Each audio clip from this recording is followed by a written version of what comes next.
Hello everyone, welcome back to my channel Jyoti physics lecture. ये state का PGT physics का जो एग्जाम हुआ था उसी का सॉल्यूशन मैं कंटिन्यू कर रही हूँ। नेक्स्ट क्वेश्चन क्या आया हुआ है, स्ट्रेट हॉरिजॉन्टल कॉपर वायर है विद लीनियर डेंसिटी है 46.6 ग्राम पर मीटर। आपको आइडिया हो गया होगा लीनियर डेंसिटी क्या है, मास पर यूनिट लेंथ, यूनिट से। हैज ए करंट क्या गिवन है 28 ampere flowing through it. The minimum magnitude of the magnetic field required to float the wire in the air is approximately. कितनी magnetic field चाहिए कि वो air के अंदर floating में कंडीशन में रहे।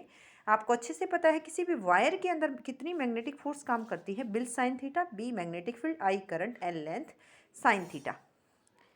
तो यहाँ से to balance the weight of the wire direction of magnetic field must be vertically upwards, यानी ये वेट है और ये है।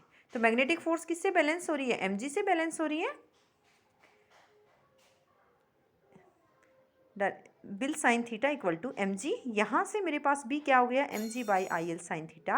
अब मुझे चाहिए minimum magnetic field. Minimum magnetic field के लिए ये डिनोमिनेटर क्या होना चाहिए, मैक्सिमम, यानी साइन थीटा की क्या वैल्यू होनी चाहिए, मैक्सिमम। साइन थीटा मैक्सिमम कहाँ होता है, 90 डिग्री पे, तो ये इस डायरेक्शन में होनी चाहिए।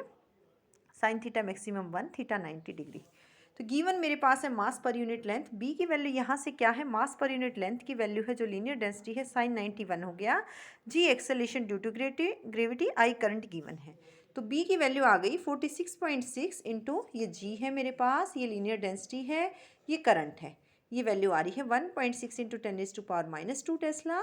अब मैं ये इसको लिख सकती हूँ 16 इंटू 10⁻3 टेस्ला, और you can say 16 milli Tesla. Next question देखते हैं। नेक्स्ट क्वेश्चन क्या है, a beam of plane polarise light. ध्यान से देखें, प्लेन पोलराइज लाइट की बीम डाल दी है पोलराइजर पर, कैस किस एंगल पे, 90 डिग्री पे। ऑफ क्रॉस सेक्शन कितने एरिया पे, 3 इंटू 10⁻⁻4 मीटर स्क्वायर पे। The energy flux of the incident beam is 10⁻³ volt. Energy flux कितना है इंसिडेंट बीम का, 10⁻³ volt. The polarizer rotates with an angular frequency is given as 31.4 radian per second. Energy of light passing through the polarizer per revolution will be, कितनी energy light की कितनी energy है जो polariser से पास कर रही है पर रिवोल्यूशन, वो मुझे कैलकुलेट करना है। और अब मैं इसको सोल्व करके दिखा रही हूँ। देखिए एरिया, कितने एरिया पे डाली है लाइट, ये एंगुलर फ्रीक्वेंसी थी, एनर्जी फ्लक्स गिवन था। हमें पता है using Malus law I is equal to I naught cos square theta, यही होती है। अब पोलराइजर है तो वो रोटेट कर सकता है, रोटेट कर सकता है तो थीटा सारे एंगल्स पॉसिबल हैं। तो एंगल कहाँ से कहाँ वेरी कर सकता है, 0 से 2 पाई पे। तो यहाँ से आप आई निकालिए, 1/2 पाई 0 to 2 pi I D theta. 1/2 पाई आई की वैल्यू है, ये आई एवरेज आप बोल सकते हो, आई ऑलरेडी यूज हो चुका है। 1/2 पाई आई नोट कोस स्क्वायर थीटा, ये कोस स्क्वायर थीटा को मैं लिख सकती हूँ 1 प्लस कोस 2 थीटा बाई 2, और ये सोल होके मेरे पास आ रहा है आई नोट बाई 2। ये डायरेक्ट भी फॉर्मूला होता है कि एमर्जेंट लाइट की इंटेंसिटी क्या रह जाएगी, आई नोट बाई 2। तो आई नोट क्या होती है, energy per unit area per unit time, power per unit area, intensity, यानी इंटेंसिटी पावर क्या गिवन है, 10⁻³ गिवन है, एरिया 3 इंटू 10⁻⁴ गिवन है, ये आ गया 10/3। तो आई की वैल्यू मेरे पास क्या आ रही है, 10/3। यहाँ से मैं फर्स्ट इक्वेशन में रख रही हूँ, आई एवरेज ही कह लो इसको, 10/3 इंटू हाफ आई एवरेज, तो ये आ रही है 5/3। अब आपको निकालनी है energy of light passing through polarizer per revolution will be, क्या हो जाएगी, intensity into area into time period. Intensity 5/3, area 3 है मेरे पास, into 10⁻⁻4 test into time period. Time period frequency, angular frequency given है तो निकाल लोगे 2 पाई बाई ओमेगा से, 2 पाई बाई 3 31.4। यहाँ वैल्यू सब्सटीट्यूट करें, 5/3 into 3 into 10⁻⁻4 into 2 into 3.14 by 31.4, that is equal to 10⁻⁻4। So this one is correct answer, first option is right answer. Next question देखते हैं। Choose the incorrect relation among elastic constants. कौन सा incorrect relation है, बाकी तीनों ही ठीक है, ये वाला रिलेशन है वो इनकरेक्ट रिलेशन है, बाकी ठीक है। तो इसका ऑप्शन होना चाहिए 3k + 2η by 2η - 6k, that is wrong relation between elastic constant. Remaining options are true. Next question देखते हैं। Consider the following two statements. For a constant volume gas thermometer, the gas should be filled at low temperature and high pressure. आगे है मेरे पास as the temperature is increase the temperature time period of the pendulum increases. both statement are correct, both statements are incorrect, only first statement is correct, second is correct। Answer रहेगा only second statement is correct. देखिए gas को अगर constant volume है, ideal gas में भी किस पे fill करते हैं, हाई टेम्परेचर लो प्रेशर पे, तो ये इनकरेक्ट है।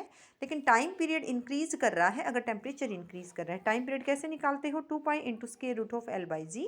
जैसे मैं टेम्परेचर इंक्रीज करूंगी तो लेंथ ऑफ पेंडुलम भी इंक्रीज करेगी, और लेंथ इंक्रीज करेगी तो टाइम पीरियड भी क्या कर जाएगा, इंक्रीज कर जाएगा। तो ये वाला ऑप्शन ठीक है, only option second is correct. Answer की आपको मिल गई होगी। नेक्स्ट है Magnus effect is related to which of the following. जो ऑप्शंस थे इनमें ये वाला है playing with a spinning ball, क्योंकि मैग्नस इफेक्ट है वो स्पिनिंग बॉल के साथ, स्पिनिंग मोशन के साथ रिलेटेड है। हाइड्रोलिक लिफ्ट आपको पता है पास्कल लॉ पे बेस्ड है। So this is second option. Next question देखते हैं, ये है choose the correct statement. Uniform in a uniform electric field and electric dipole experiences no net force but a non zero torque. ये आपको याद रखनी है, जब यूनिफॉर्म इलेक्ट्रिक फील्ड में है तो वो जस्ट टॉर्क को एक्सपीरियंस करेगा, नॉन जीरो। नॉन यूनिफॉर्म में दोनों को एक्सपीरियंस करेगा, फोर्स भी नॉन जीरो रहेगी, टॉर्क भी नॉन जीरो रहेगा। ये भी ठीक है, इनकरेक्ट निकालना है। नेक्स्ट है when dipole moment is parallel और anti parallel to the field dipole experiences non zero torque and zero force net force. देखिए आप देखिए ये चीज़ तो ठीक थी। जीरो टोर क्या होता है, P cross C, dipole moment electric field, P sine theta हो गया। अब ये पैरेलल है, या तो डाइपोल मोमेंट पैरेलल है फील्ड के, या तो दोनों पैरेलल है तो एंगल थीटा हो गया, साइन जीरो जीरो, यानी theta equal to zero. Parallel में, एंटी पैरेलल में क्या हो गया, 180 डिग्री, साइन 180 पे जीरो। दो केसेज है, तो टोर्क मेरे पास क्या हो गया, जीरो। लेकिन यहाँ पे क्या कह रहा है, टोर्क को नॉन जीरो कह रहा है। So this one is wrong option, third. तो ऑलमोस्ट आपने क्वेश्चंस में देखा होगा सब। नेक्स्ट था at large distance dipole field decrease more rapidly than the electric field at a point charge.